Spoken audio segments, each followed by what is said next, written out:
না, এই হিজল গাছে আর একা একা থাকতে ভালো লাগে না। হিজল গাছে থাকতে থাকতে শরীরটা একেবারে হিজলা পড়ে গেছে।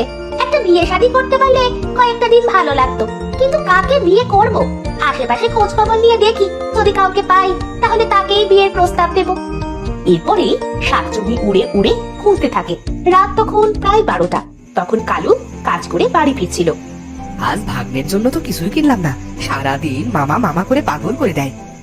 বাহ, কি সুন্দর চুল, দেখতে একেবারে নায়কের মতো। আমার অনেক দিনের শখ, এত সুন্দর একটা ছেলেকে বিয়ে করব। শাকসুন্নি, ওরে বাবারে, কেউ আমাকে শাকসুন্নির হাত থেকে বাঁচা, মরে গেলাম রে। কি বলছো এসব? তুমি তো আমার বর হবে, আমার সুন্দর বর। কত সুন্দর লাগছে তোমায়। কিন্তু আমি কোনো শাকসুন্নিকে কোনোদিনও বিয়ে করব না। ছেড়ে দে আমায়, ছেড়ে দে বলছি। বিয়ে তোকে করতেই হবে, নইলে যে তোকে মেরে গাছে ঝুলিয়ে রাখবো। না, আমার সাথে এরকম করো না, দয়া করে আমাকে ছেড়ে দাও। তোকে বিয়ে করার জন্য আমি সব করতে পারি। তোকে আমার অনেক ভালো লেগেছে। শাকচুন্নি তার জাদু দিয়ে কালুর মুখ বদলে দেয়। কালু শাকচুন্নিকে বলে, চলো বউ, চলো আমার বাড়িতে চলো। দাঁড়াও, আগে মানুষের রূপ নিয়ে নি। এই রূপে গ্রামবাসী আমায় দেখলে মেরে ফেলবে। শাকচুন্নি তার রূপ বদলে এক সুন্দরী মেয়ে হয়ে যায়। চলো আমার সুন্দর জামাই, চলো আমাকে তোমার বাড়ি নিয়ে চলো। হ্যাঁ বউ, হ্যাঁ, এসো আমার সাথে। কালু তার শাকচুন্নি বউকে নিয়ে বাড়িতে যায়। মা, ও মা, কোথায় তুমি? তাড়াতাড়ি বাইরে এসো। কি হয়েছে? এত রাতে ডাকছিস কেন রে? বাইরে এসে দেখে যাও, কালু মামা। কালু মামা। আরে এত মামা না করে বল কি হয়েছে? আরে আমি মামা করিনি, আমি মামা বলেছি। দেখ সাদিয়া, এত রাতে মাথাটা নষ্ট করিস না, তুই তো মামাই বলছিস। মা, তুমি কি বয়রা হয়ে গেছো? আমি মামার কথা বলছি, তোমাকে না। যাই হোক, মামা বিয়ে করে নিয়ে এসেছে, দেখে যাও। কি যাতা বকছিস? তোর কালু মামা বিয়ে করতে যাবে কোন দুঃখে?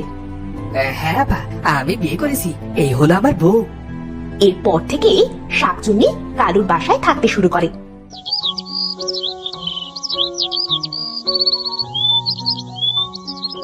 একদিন কালু কাজে গেলে শাকচুন্নি রান্না করতে যায়। মানুষেরা কি বোকা, এত কিছু দিয়ে রান্না করতে হয় নাকি? ধুর, আমি এত শত কিছু বুঝি না, আমার জাদু দিয়েই রান্না করব। এই বলে শাকচুন্নি বউ তার জাদু দিয়ে রান্না করে। এদিকে হামিদা বানু রান্নাঘরে আসে। আরে এ কি আজব কাণ্ড, এতটুকু সময়ের মধ্যে রান্না কি করে সম্ভব? শাকচুন্নির কাছে সবই সম্ভব আপা। হ্যাঁ, তুমি ঠিকই বলেছো, শাকচুন্নির মতো কাজে তুমি করো। এরপর হামিদা বানু কালুর বউকে জামা কাপড় কাচাতে পাঠায়। হায় রে কপাল, শেষ পর্যন্ত এসব পরিষ্কার করতে হবে। কেন যে বিয়েটা করলাম? এই বলে শাকচুন্নি বউ তার হাত দিয়ে 1 সেকেন্ডের মধ্যে সব কাপড় চোপড় পরিষ্কার করে ফেলে।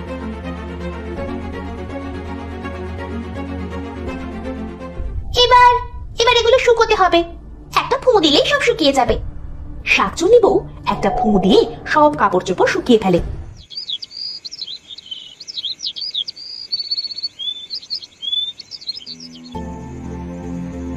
রাতে কালু কাজ শেষ করে বাড়ি ফিরে আসে। কালু বাড়িতে এসে তার মাথার আলগা চুল খুলে রেখে বিছানায় যায়। শাকচুন্নি বউ বিছানা থেকে এসব দেখতে পায় আর বলে, তো তুমি তাহলে দেখো। হ্যাঁ, কেন, কি হয়েছে? হায় হায় হায় হায়, আমার তো দেখছি কপালটাই খারাপ। শেষে কি এটা দেখারই বাকি ছিল? আরে তোমার কি সমস্যা সেটা তো বলবে নাকি? না বললে কি আর কিছু বুঝতে পারবো? না না না না না না, আমার কোনো সমস্যাই নেই, সবই আমার কপাল।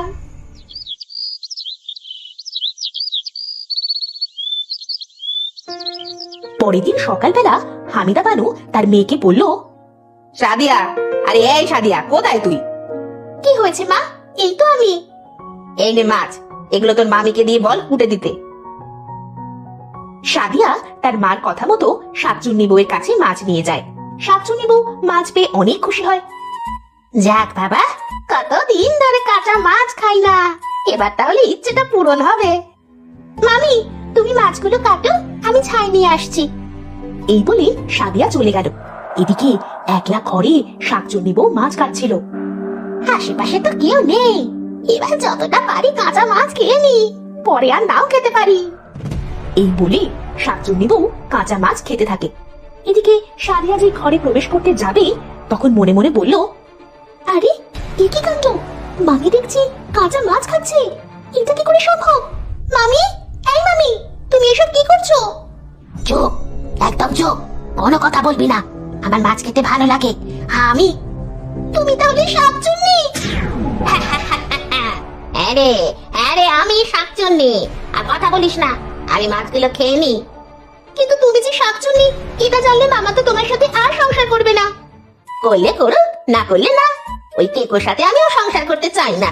ভেবেছিলাম শাকচুন্নি হয়ে একটা সুন্দর লোককে নিজের বর হিসেবে পাবো। মানে ঠিক বুঝলাম না, তুমি কি তাহলে শাকচুন্নি হওয়ার আগে বিয়ে করেছিলে? তা নয় তো কি, যখন আমার 18 বছর ছিল তখন আমি দেখতে অনেক সুন্দর ছিলাম। একদিন একটা লোক আমাকে বিয়ের প্রস্তাব পাঠায়। মা, আমার মা, আর না করিস না, এই ছেলেটাকে তুই বিয়ে করে নে। না মা, এই টেকো মাথার বয়স্ক ছেলেকে আমি বর হিসেবে মেনে নিতে পারবো না। তাতে কি হয়েছে? ছেলের অনেক টাকা পয়সা আছে, তুই সারা জীবন সুখে শান্তিতে থাকতে পারবি। এরপরে আমার মা বাবা আমাকে জোর করে টেকো ছেলেটির সাথে বিয়ে দিয়ে দেয়। কিন্তু কয়েকদিন ভালো কাটলেও একদিন সমস্যা হয়। তুই শেষে কিনা এক টেকো লোককে নিজের বর করে নিলি? কি আর করবে রে, সবই লোভ রে, সবই লোভ। মানুষের কথা আমি আর সইতে পারিনি। একদিন বাসা থেকে পালিয়ে চলে এলাম পথের সামনে থাকা হিজল গাছে। তারপরে নিজের ওড়না পেঁচিয়ে মুক্তি পেলাম ওই টেকো বরের কাছ থেকে। কিন্তু শাকচুন্নি হলেও আমার একটা সুন্দর বর পাওয়ার ইচ্ছে ছিল। তাই একদিন রাতে তোমার মামাকে সুন্দর দেখে তার বউ সেজে চলে আসে এই বাড়ি। আর একদিন জানতে পারলে তোমার বরটাও টেকো। তুমি ঠিকই ধরেছো, এবার আমি এই টেকো লোকটাকে মেরে ফেলবো। ও আমার সাথে বিশ্বাসঘাতকতা করেছে। এই বলে শাকচুন্নি তখনই বাইরে বেরিয়ে পড়ে। এদিকে সাদিয়া দৌড়ে গিয়ে তার মাকে সব খুলে বলে। তুই কোনো চিন্তা করিস না সাদিয়া, আমি একজন ওঝাকে ডেকে নিয়ে আসছি।